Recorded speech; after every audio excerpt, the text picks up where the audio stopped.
For years in the middle of my PhD, I ended every Friday the exact same way.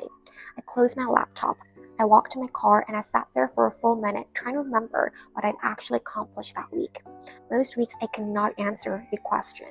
And it was not that I had done nothing. I had done plenty. I ran experiments, I answered emails to my collaborators, I sat in lab meetings, I read a paper relevant to my thesis, I helped a lab mate troubleshoot, I revised a figure my advisor wanted changed. I was in motion the entire week, but when I asked myself the only question that actually mattered, did my thesis move forward? The silence in the car was loud. Here's what I eventually figured out. My problem was never effort. My problem was that I had no system deciding whether my effort was pointed at the right thing, and nobody was going to build that system for me. Hi, if you're new here, I'm Lydia Park, director with PhD in biomedical engineering, NSF grant awardee, and a current UV postdoc. And today I want to show you the reframe that changed how I worked and the 30-minute practice that came out of it, because I think a lot of you are sitting in that same car on Friday.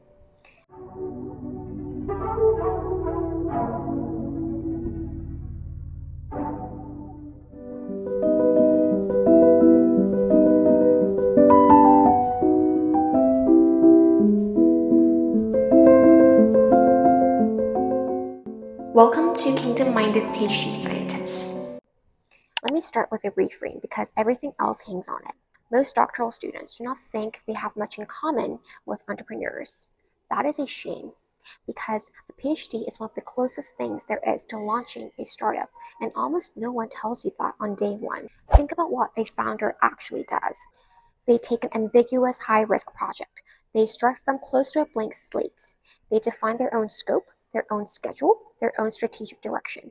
Nobody hands them a syllabus. They pitch their ideas to investors, to a board, to customers, and they live or die on whether those people buy it.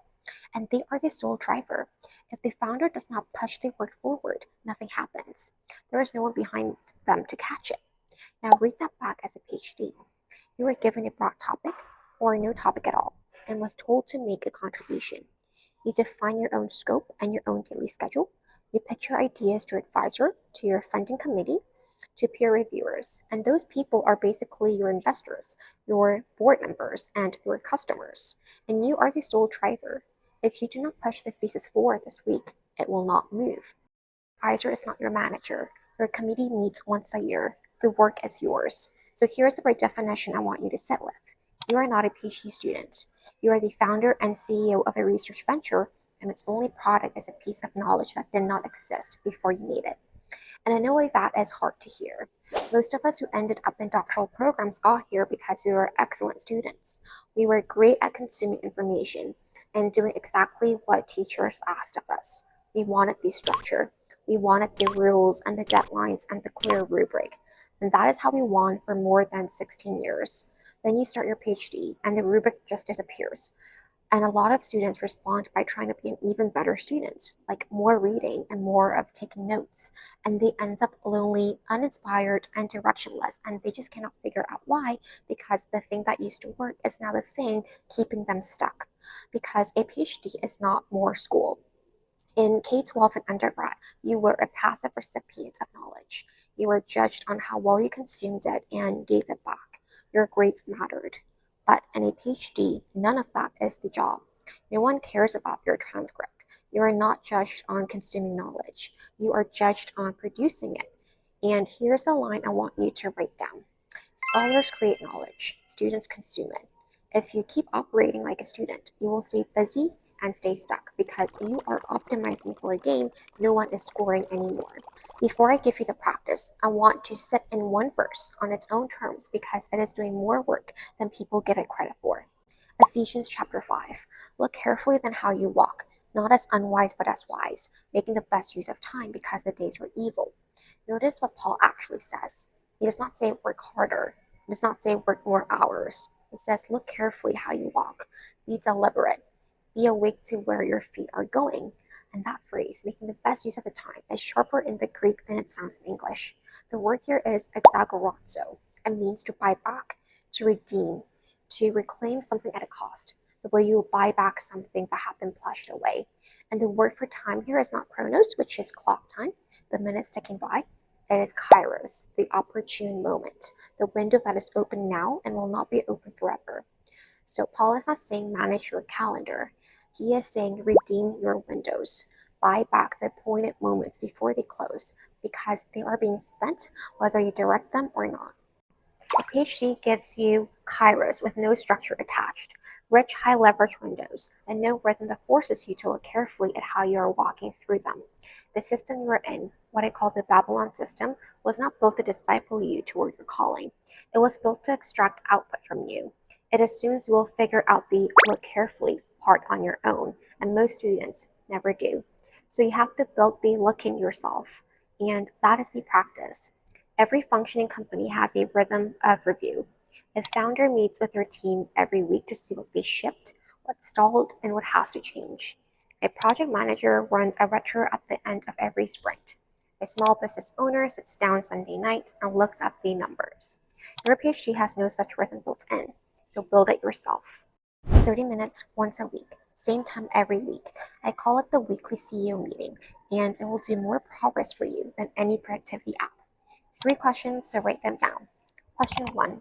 What was my primary output this week? And did I hit it? This is the accountability question. Before the week started, you should have named one thing, one specific deliverable that would count as real thesis progress if you finished it. For example, a drafted method section, a completed analysis of one data set, a revised figure with the correct statistical test. Something concrete that you can point to. If you hit it, mark it, write it down. Not for a gold star per se, but because visible evidence of progress is one of the reliable antidotes to the low-grade anxiety that follows every PhD student. You need proof in your own handwriting that you are moving, especially in the seasons when the external scoreboard is silent and no one is clapping. If you didn't hit it, don't spiral. Diagnose it. Was the output too big for the week? Did something urgent shove it off the calendar? Did your deep work hours get eaten by meetings and maintenance? The answer tells you whether to scope smaller, protect your calendar harder, or just recommit. The fix is almost always smaller than the shame around it. Question 2. What did I learn from experience this week, including the failures? This is the audit question, and it is the one most students skip completely, which is exactly why they repeat the same experimental mistakes for months. A failed experiment is not wasted unless you never pull the lesson out of it.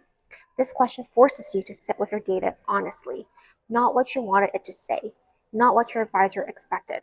What does the result actually tell you about the system you are studying? Sometimes the lesson is technical. A protocol needs optimizing. A variable was not controlled. A reagent degraded. Sometimes the lesson is strategic and heavier, and without this audit, pouring 3 more weeks into it is not diligence. It is avoidance of a harder decision. Here is a term worth redefining. Busy is not the same as building. Almost everything you do in lab is real science, but that is not the test. The test is whether it is a thing your defense actually depends on. That is the line between false work and thesis critical work, and you can only see it when you stop and look. Write down what each experiment taught you, even if the lesson is, this did not work and here is why. Over a year, that becomes your decision log, the arc of your thinking, the moment a dead end turned into a pivot, and the pivot turned into your best chapter. Your committee will never ask you for that document. You'll be grateful for it the week you sit down to write your dissertation and have to reconstruct why you made every choice you made. Question 3. Does my direction still make sense? This is the recalibration question. It is the hardest and it is the most important. PhD students tend to fall into one of 2 tracks. The first is constant pivoting, changing direction every time a result disappoints, chasing the next shiny finding, never staying on one line long enough to see it pay off. The second is stubborn persistence, refusing to change course even when the evidence is screaming that the current path is dead, because changing feels like admitting you were wrong. The weekly recalibration corrects both. And let me redefine this one too, because people hear recalibrate and think be indecisive. It is the opposite. Recalibration is the discipline of checking your heading often enough that small corrections keep you on course instead of waking up 6 months from now realizing you have been walking hard in the wrong direction. You are not asking whether to quit your thesis. You are asking one narrow question. Is the specific work I'm doing this month still the highest value path toward the contribution I said I was making? Sometimes the answer is yes, and you recommit with confidence. Sometimes it is, I need to shift emphasis from experiment A to experiment B, or have one specific conversation with my advisor about the scope. That is not weakness. That is a founder reading the board and adjusting before the runway is gone. The weekly meeting is your operating rhythm, but a founder does more than run good meetings. A founder makes bets. So here are 4 moves that separate a scholar who builds from a student who waits. Move 1. Run a research portfolio, not a single bet. No smart founder bets the whole company on one product. They run a portfolio. Some safe bets, some moonshots, the kind that might not work at all. But if it does, the field will care, and maybe people outside the field will care too. If every project you run is safe, you graduate with a competent thesis, but nobody remembers. The moonshot is the part that makes it yours. Move 2. Take the risk and advocate for yourself. When I pitched my pivot, my PI was skeptical at first. The idea did not fit the popular direction, and I had to make the case for it more than once. And here's what that taught me. A topic being unpopular does not make it a bad idea. Sometimes it just means you are early, but you have to be willing to advocate for yourself and not fall in line with the status quo by default. Remember, you are your own boss. No one is going to hand you the plan. So stop blaming your advisor for not directing you and start being proactive. The autonomy academia gives you is not a burden to survive. It is a gift almost no other career offers you at this age, so use it. Move 3. Sell your ideas and grow thick skin. Your product is your ideas, and a founder has to sell. So practice selling. Explain your research to people outside your field. Explain it to a potential funder. Explain it to your aunt at Thanksgiving. And be ready to get turned down a lot. Entrepreneurs live with rejection, and so will you, from reviewers, from panels, from committees. That is not a sign you're failing. That is the job. The first iPhone went through years of prototypes that flopped inside the lab before the one that changed everything. The people building it did not quit at prototype 9, so don't quit at rejection 9. Move 4. Study something you actually care about. This one is not soft. This is strategic. If you feel no motivation to write, you will not fix that with like a 5 a.m. alarm or a Pomodoro timer.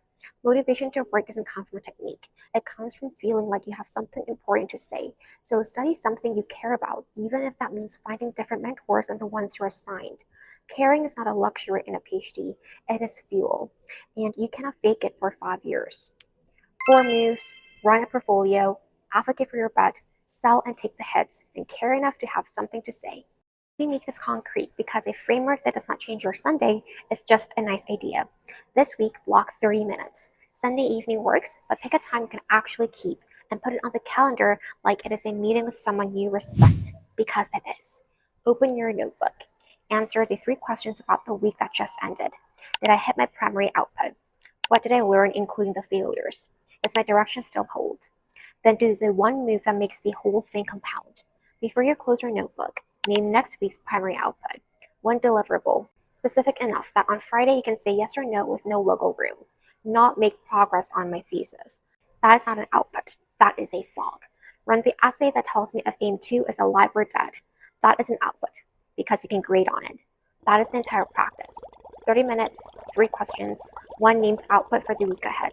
You do not need your advisor to schedule it. You do not need anyone's permission. You just need 30 minutes and the honesty to look. And I want to name the entrepreneurial question underneath all of this because it reframes your whole degree. A founder does not ask, what am I supposed to do? A founder asks, given who I am, what I know, and who I know, what can I build that no one else can? That is your thesis question too. So stop hunting for a gap in the literature like it is a fill in the blank. Ask instead what you have to say that no one else is saying. Gaps are everywhere, and most of them are boring. Your contribution is the thing only you, with your exact training and your exact questions, are positioned to make. And this is a whole shift on one line. This is not the season to be a good student. This is the season to be an entrepreneur.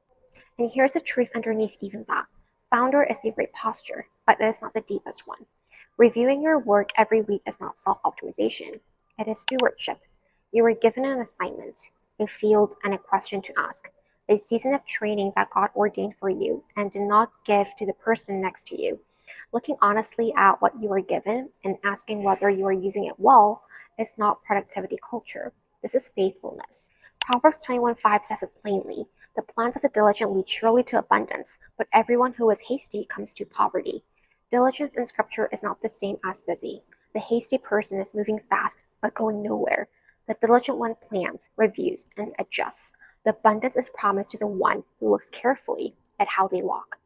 You are not a student waiting to be told what to do. You are a scholar who creates, a founder who owns the outcome, and a steward who answers for how they spent the windows they were given. Here's what I want from you. Don't just nod at this. Run the meeting and tell me in the comments what your primary output is for this coming week. Name the one specific thing.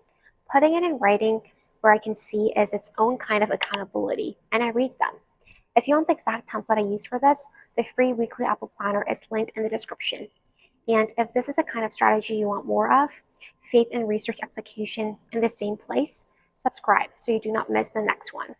Kingdom-minded PhD scientists is on a mission to lift up God's name in academia and ungatekeep the hidden curriculum of PhDs, and I need your help in doing so. See you in the next one. Stay strategic and stay rooted.